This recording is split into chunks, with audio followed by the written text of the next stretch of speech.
Welcome to the Human Conversation podcast with Jules White, the real Dragon Slayer.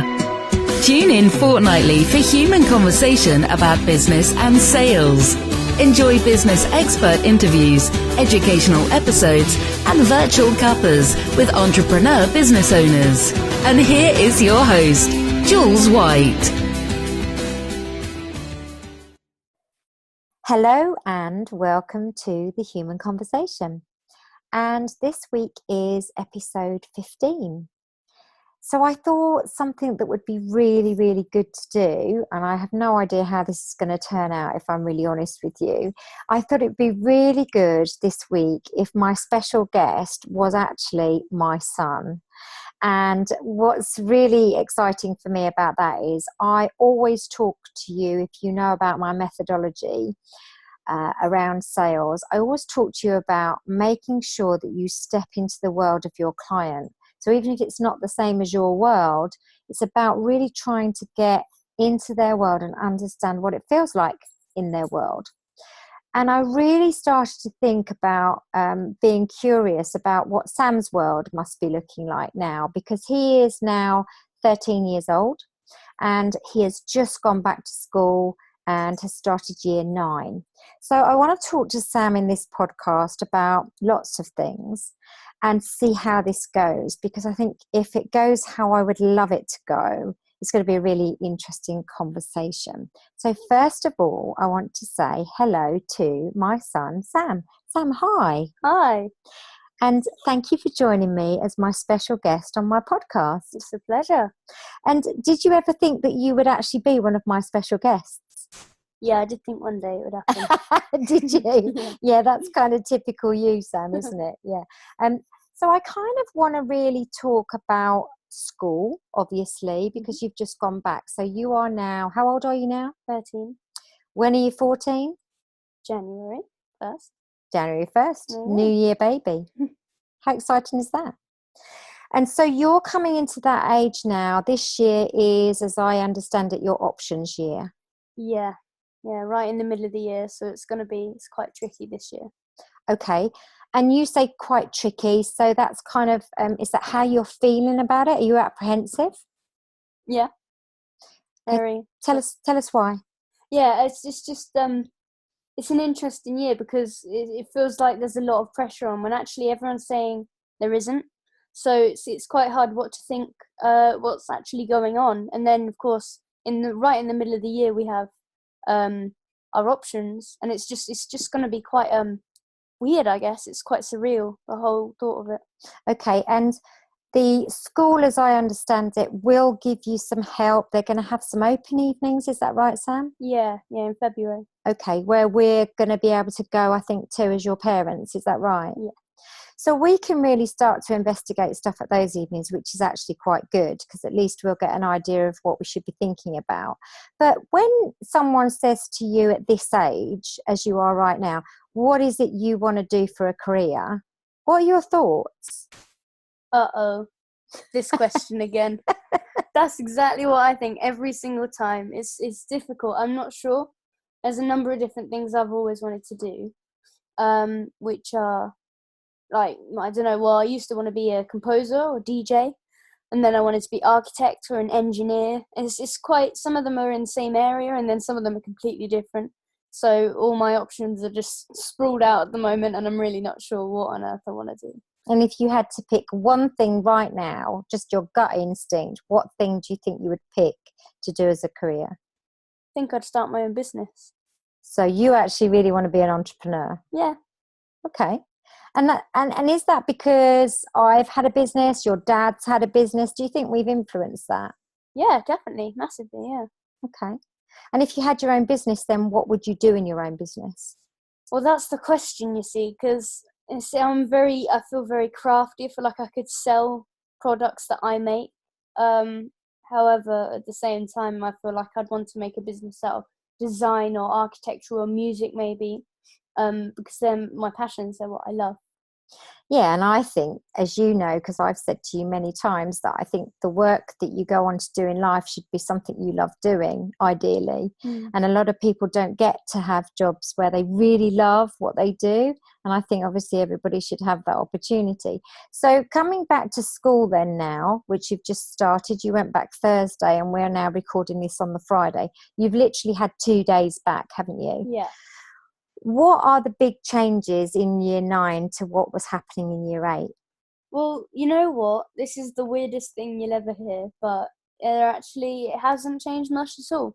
We've had one new person in our class, and I'll tell you what, that is the only thing we have actually had change. Have you had some new teachers? Well, yeah, we have new classes and teachers, but of course they're a regular for every different year. You have a different teacher or class, so that's expected. Okay. So then there's the subject of you having to pick subjects by what, March next year? Is that what we said? Yeah, 28th of March. Okay. And I think I always think, how does it feel to have to pick those subjects, but not really being sure of what you want to actually do when you leave school? So do you feel worried about the fact that you might pick the wrong subject based on what you finally actually want to do? Yeah, it's all just a bit of a mess in my head at the moment. It's like I feel like I don't know what subjects I need to do what I would like to do. I feel like I don't know all the subjects there'll be, because we're at the moment focusing on main subjects, whereas actually when you get your options, there'll be lots of smaller, like half subjects within that one subject, which will just get really confusing, and that is definitely my main concern. But it's just weird. Do you think there is enough going on in your school curriculum to give you that kind of the freedom to be creative? No. Okay. Definitely not. It's very scheduled, very almost very just, I want to say blocky, because it's just very fine and that's it. We've told you it, we're not going to tell it again. If you get it wrong, you're in trouble sort of approach to it, which just doesn't really help. If you then could change that and make it just as you would like it to be, what would you change? What would be different? Well, I think I'd give it quite a good, almost a lower or primary school sort of effect to a class or a lesson.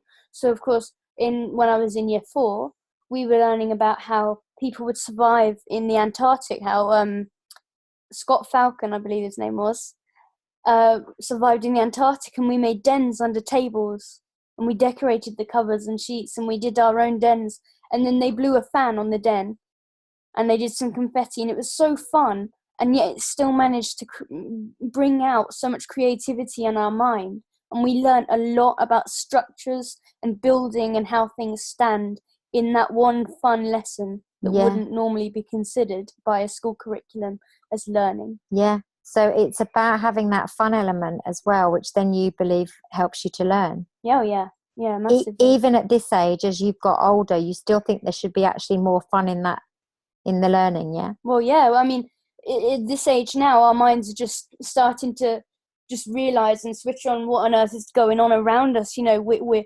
everything we see, we're like, oh, I wonder, how does that clock work? Or, oh, I wonder, how does that car work, for example? And it's just that everything's a realisation. Every step that you take through adolescence is a realisation. And it's like, just needs a bit of creativity and a bit of your own way, if you like, to help you through it and to help you learn about it. So you talked to me, because we have a really amazing relationship where we just can chat about all sorts, which I love. And even now as a teenager, you know, Sam, you're not ugging at me just yet. Do you remember we've always said there'll come a point where you just go, ugh. Yeah. So we're still talking, which is really, really great. But you've come home just today and talked to me about your lessons you had and how absolutely different they were in respect of the type of teachers you had. So I think with learning as well, there's an awful lot that's determined by the teacher you get. Mm. Do you feel like that's part of it too? You know, I feel like it's a very difficult thing until year 9. So since before the last 2 days, my mind was completely set on the fact that the way I get taught by the teacher is the way I will connect with the lesson. So if the teacher connects with me, I connect with the lesson and the subject and I learn. But actually I find now it's a lot more to do with the curriculum than the teacher. So it's very complicated because sometimes you've got your teacher who's just very emotional, and one day they're really happy and then you whisper and they like murder you, and it's like not literally, not just for the literally, listeners. I'm in a good school, and and it's just it feels a bit rubbish, actually. Good word. You just feel a bit rubbish. So then you also get your subjects and your curriculum where if you can't be creative and the teacher has to follow that, it may not actually be the teacher doing the bad teaching, rather the curriculum making the teacher do that.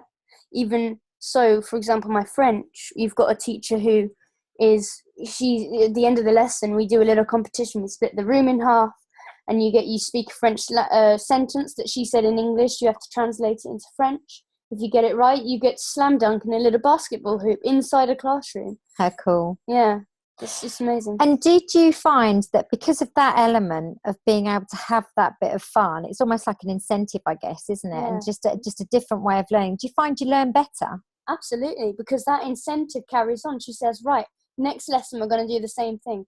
Okay, brain, keep that note. We're going to get this next time. Yeah. And then there you go. That's it. Like that. Yeah. Whereas, right, guys, keep revising. Yeah, sure, totally going to revise for your new test, which is going to be really great. It will get you great grades and it will give you a really good scheduled life. Da, da, da, da, da. And I'm falling asleep already at this point. And it's just like, what have I got to look forward to in that? It's nothing. So there is an element of teacher based on this, I think, because the one teacher brings that creativity into the subject, because that subject has still got a curriculum to it. That French, you've still got to actually learn that piece of work, haven't you? But she's just adding something different to it to make it interesting for you. Yeah. So that's quite interesting, I think. And, you know, I know that obviously you don't mind me just adding my sales bit here, because this podcast is obviously for my kind of sales audience, I guess. But I think it's just exactly the same when we sell. It's about a connection with the people. It's about people connecting.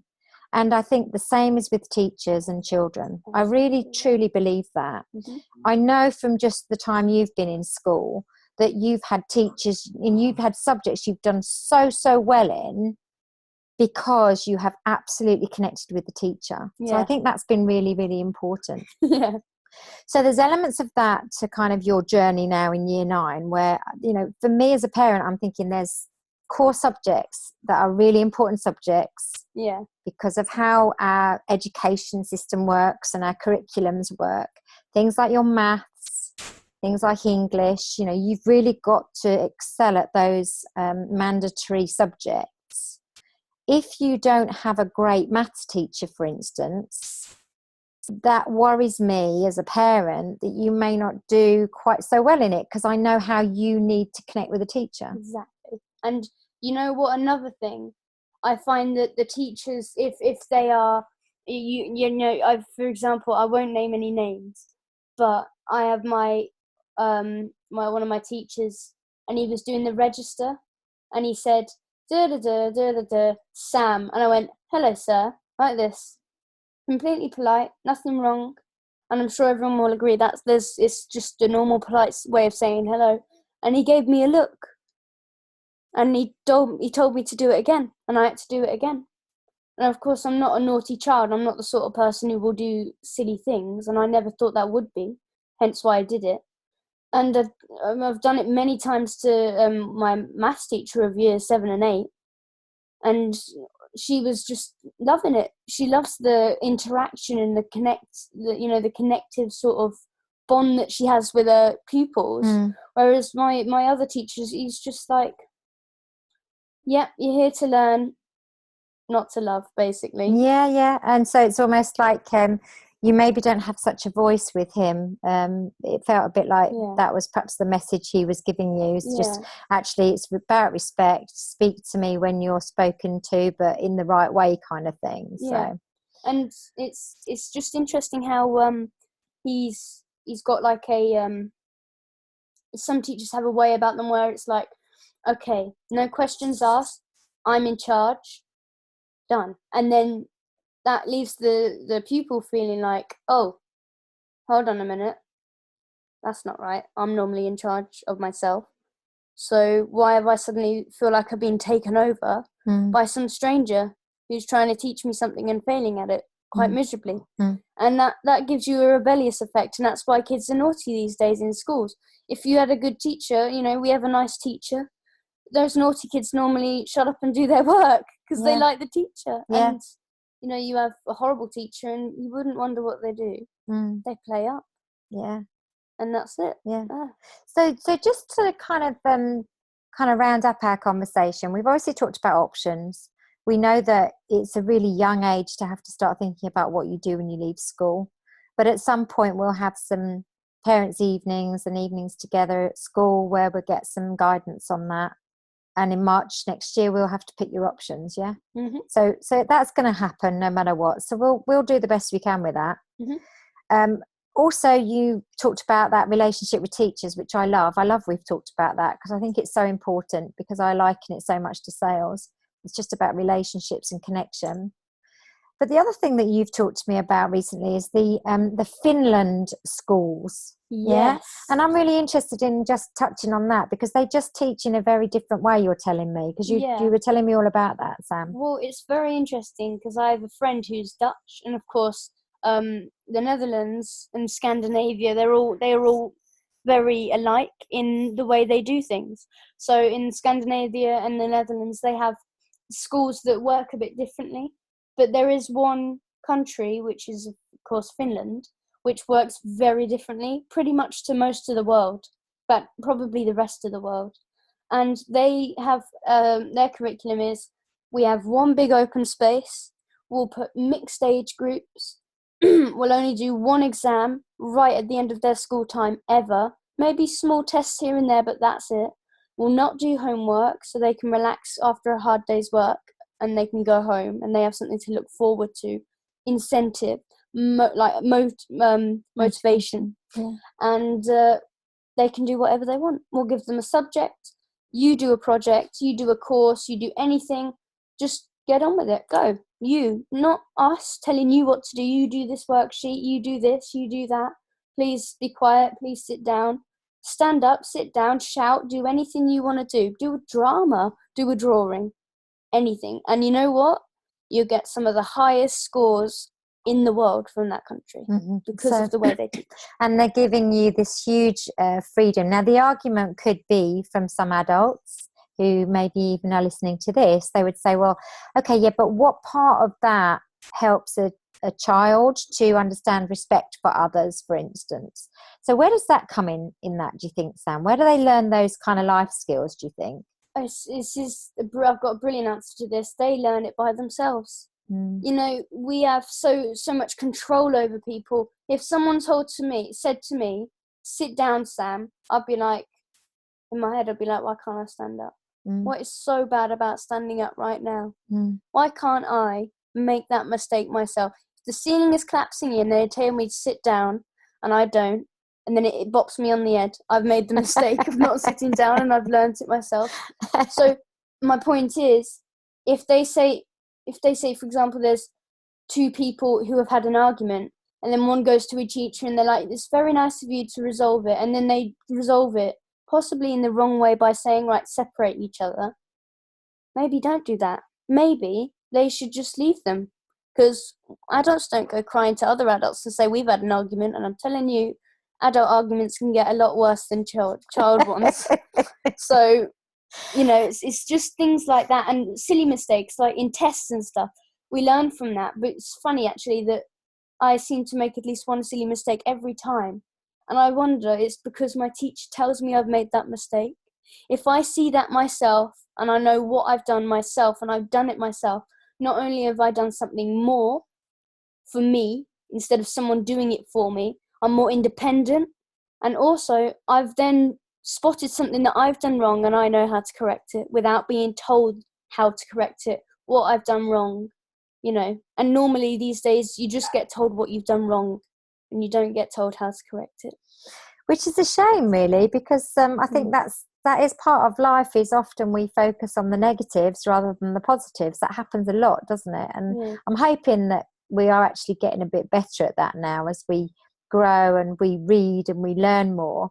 And certain circles of people, I think, are definitely focusing more on mindfulness and positivity, that's for sure. And I'm moving in some of those circles myself, which is really good. And I want to pass that on to you. I feel like as much as I can, I try and lead by example for you. So I always say things to you like you've got a choice. And instead of saying you have to do this and you must do that, what I tend to say to you is, Sam, if you do this, it gives you a choice. And that's how I want to help you to grow, really. I mean, I'm very lucky. I think I've got a really mature and intelligent and bright son, but I guess lots of parents will say that about their children. And I am very proud of you, even though we watched a video the other day that says you shouldn't say that to your children. Yeah. Hello, you shouldn't be saying that to your kids. It will give them depression.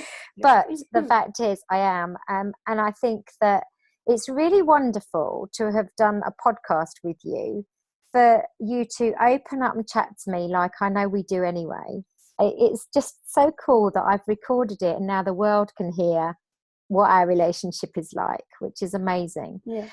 But it's interesting, isn't it? This whole perspective from a 13-year-old's point of view of the world, because the world's different to when I was 13. You know, I was 13 in the 80s, 1980s. We didn't have computers. We didn't have technology.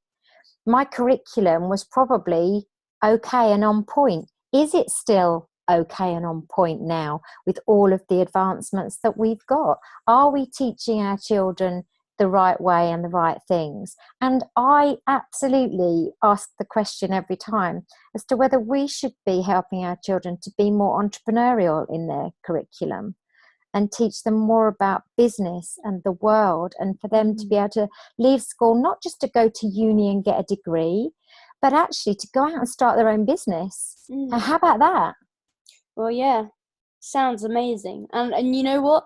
We could have done that. And I'm sure one day, eventually, the rest of the world will follow the example of the Finnish, and will end up more people carrying out what they want to do in life and being able to do the things that they've dreamed of doing, which people would only dream of doing in this country. And it's interesting, actually, because our school curriculum has been the same for a good 200 years, because we were taught about 200 years ago, up to probably about 50 years ago, girls were taught, right, you're going to be cooking or you're going to be in a factory, and boys were taught, right, you're going to be in a high-level job, you've got to learn this, this, and this, and you have to learn it now. And you know what? If you're in a poor school, they teach you to listen to orders, be quiet, and do your work.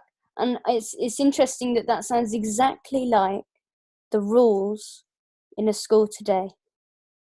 In some cases, or certainly in cases you're experiencing. Well, yeah. Yeah.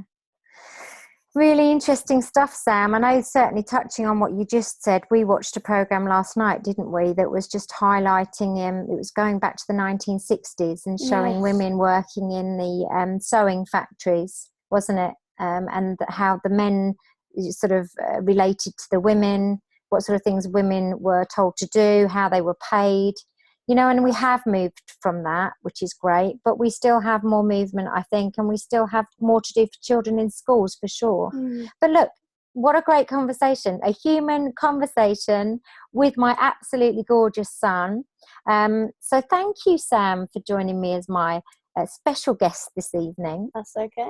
I hope that this all recorded well, because we're sharing a mic, so it's very homemade, this human conversation. And any noises in the background are our dogs Dottie and Yogi, who are part of the team. Yeah. So we're going to go, because they're asking us now to join them, to let them out and maybe go for a walk. But thank you so much for joining us. This podcast is all about us being real, having a human conversation, and I am so happy that my guest tonight was Sam. I think he's given us a little bit of food for thought, don't you? We will see you next time on The Human Conversation. Ta-da for now. You've just been listening to the Human Conversation podcast with Jules White. If you enjoyed the show, please let her know on our Facebook page, www.facebook.com/Compassio Coaching.